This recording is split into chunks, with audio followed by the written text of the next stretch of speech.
नमस्कार दोस्तों, welcome to trade and invest. मैं हूं राजेश कुमार और आज फिर से बात करने वाला हूं मैं आईडीएफसी फर्स्ट बैंक के ऊपर कि आखिर इस बैंक में इतना सब कुछ अच्छा होने के बाद भी ये बैंक परफॉर्मेंस क्यों नहीं देता। तो दोस्तों उसके लिए हमें समझना पड़ेगा कि इस बैंक में सिर्फ एक ही प्रॉब्लम है जो मुझे नज़र आता है और वो प्रॉब्लम है इक्विटी डायल्यूशन का। अब सबसे पहले हम समझते हैं कि इक्विटी डायल्यूशन होता क्या है। तो दोस्तों मैं एकदम सिंपल एग्जांपल लेता हूँ। मान लीजिए कोई कंपनी है, उसके पास 100 शेयर है, यानी उसके 100 शेयर है, 100 आदमी के पास है और मान लीजिए वो प्रॉफिट कमाती है 1000 रुपये का। तो अगर इस तरीके से मैं देखूं तो हर आदमी के पास 5-5 रुपये का प्रॉफिट आ रहा है पर शेयर पे। लेकिन मान लीजिए कंपनी सोचती है कि मुझे और थोड़ा पैसा चाहिए, इसके लिए वो क्या करती है, वो बोलती है कि नहीं, मैं 100 शेयर और इशू कर दूंगी, तो टोटल शेयर अब हो गए हम लोग के पास 200। अब मान लीजिए अगर आपने सिर्फ एक ही शेयर रखा है तो आपके पास तो एक ही शेयर है, आपने कुछ भी किया नहीं, लेकिन और 100 शेयर एक्स्ट्रा आने की वजह से अगर 1000 रुपये को प्रॉफिट को मैं फिर से डिवाइड करता हूँ तो अब पर शेयर का जो प्रॉफिट है वो सिर्फ 5 रुपये रह जाएगा। यानी आपने कुछ भी नहीं किया, आपको जो पहले जिस शेयर पे आपको पहले 10 रुपये का प्रॉफिट मिल रहा था, ऑटोमेटिकली बहुत सारा शेयर बढ़ जाने की वजह से आपका जो प्रॉफिट है, पर शेयर जो प्रॉफिट था, वो आधा हो गया। तो ये क्यों हुआ दोस्तों? ये हुआ इक्विटी डायल्यूशन की वजह से। यानी पहले स्टॉक मार्केट में या मार्केट में सिर्फ 100 शेयर थे, लेकिन कंपनी ने और ज़्यादा शेयर इशू कर दिया, तो अब जो नंबर ऑफ शेयर्स है वो डबल हो गए, यानी 100 से 200 हो गए। तो इसी चीज़ को कहते हैं इक्विटी डायल्यूशन। और आपको समझ में आ गया होगा कि ये चीज़ किसी को भी खराब क्यों लगता है, क्योंकि आपके बिना कुछ किए हुए आपका जो प्रॉफिट है वो अपने आप ऑटोमेटिकली हाफ हो जाएगा, या अगर हम बोले तो कम हो जाता है। तो इसी को कहते हैं इक्विटी डायल्यूशन। यानी आप और मतलब इक्विटी बढ़ा बढ़ा के उसको पतला करते जा रहे हैं। अगर जितना कंसंट्रेटेड रहेगा उतना प्रॉफिट ज़्यादा आएगा, जितना उसमें आप और इक्विटी डालते रहेंगे उतना प्रॉफिट आपका कमते जाएगा, पर शेयर अर्निंग कमते जाएगा। तो इसी वजह से जो है ये बढ़ता नहीं है। अब मैं आपको इसका प्रूफ दिखाता हूँ कि आपका इक्विटी कहाँ बढ़ रहा है। तो यहाँ मैंने ये टिकर टेप का ओपन कर लिया है। अगर आप यहाँ पे देखिए टोटल आउटस्टैंडिंग शेयर, अगर आप इस कंपनी का टोटल आउटस्टैंडिंग शेयर देखें 2018 में, यानी 2018 में टोटल नंबर ऑफ शेयर कितने थे, तो वो था 240, आपको यहाँ पे दिख रहा होगा। फिर 2019 में सीधा बढ़ के वो हो गया 478, 2020 में 480 हो गया, 2021 में 567 हो गया। और अब दोस्तों मेन प्रॉब्लम आपको दिखाता हूँ क्या होने वाला है।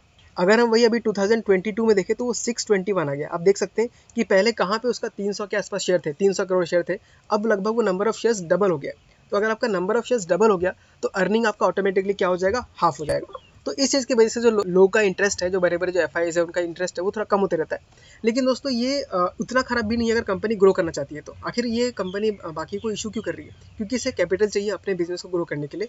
तो ये उतना बड़ा भी रीज़न नहीं है, क्योंकि ओवरऑल कंपनी में देखें तो सब कुछ अभी पॉजिटिव हो चुका है। उसके एनपीए लेवल काफ़ी कम आ चुके हैं, उनका जो प्रॉफिट है काफ़ी बढ़ने लग गया है। वोडाफोन आइडिया का जो एक्सपोजर था वो भी काफ़ी मतलब कि नेग्लिजिबल हो चुका है, उनको काफ़ी सारा पैसा आ भी चुका है और बैंक प्रॉफिट की राह पे निकल चुकी है।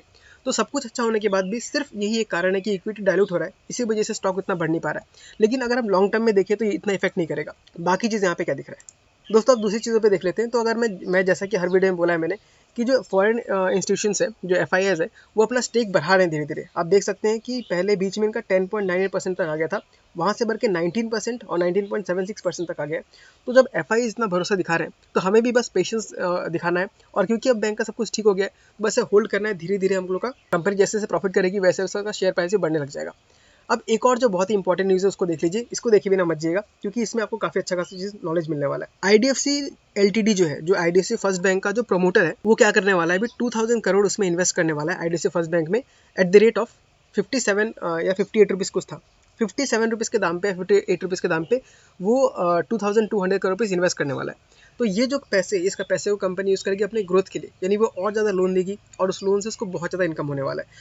तो अभी सब कुछ रास्ता इसका ओपन हो रहा है। जो भी पहले जो भी रेड फ्लैग्स थे, जो रेड सिग्नल थे, वो धीरे धीरे ग्रीन होते जा रहा है। और जब सब कुछ ठीक हो जाएगा तो बैंक काफ़ी अच्छा परफॉर्म करेगी।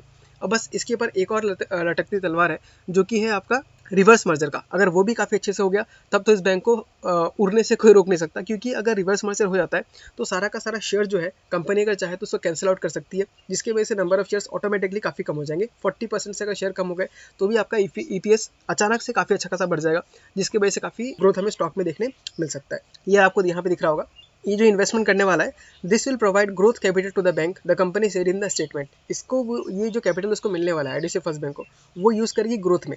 अगर उनको लोन बांटना है तो उनको पैसे चाहिए, तो वो पैसा इसको प्रोवाइड करेगा ये प्रमोटर खुद। और जिसके बदले में ये लोग जो अपने इनका जो स्टेक है वो 36% से 40% पे हो जाएगा। लेकिन अगेन दोस्तों, आप लोग इतना खुश मत हो जाएगी प्रमोटर होल्डिंग बढ़ा रहे हैं। प्रमोटर का होल्डिंग बढ़ रहा है तो इक्विटी आपका लगभग 4-5% के आसपास डाइल्यूट भी हो रहा है, क्योंकि ये लोग नया इक्विटी शेयर उनको इशू कर रहे हैं। ऐसा नहीं कि वो मार्केट से खरीद के अपना बढ़ा लिया, इनके बदले में उनको नया इक्विटी देना पड़ा। तो यही एक बात है कि बस इक्विटी डायल्यूशन हो रहा है, बाकी इस बैंक में सब चंगा सी। तो अब आप मुझे बताइए कि आप किसके बारे में क्या सोचते हैं।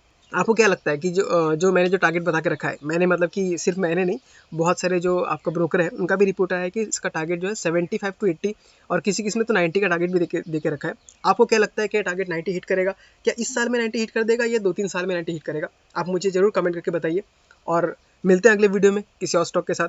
तब तक के लिए tata bye bye, take care.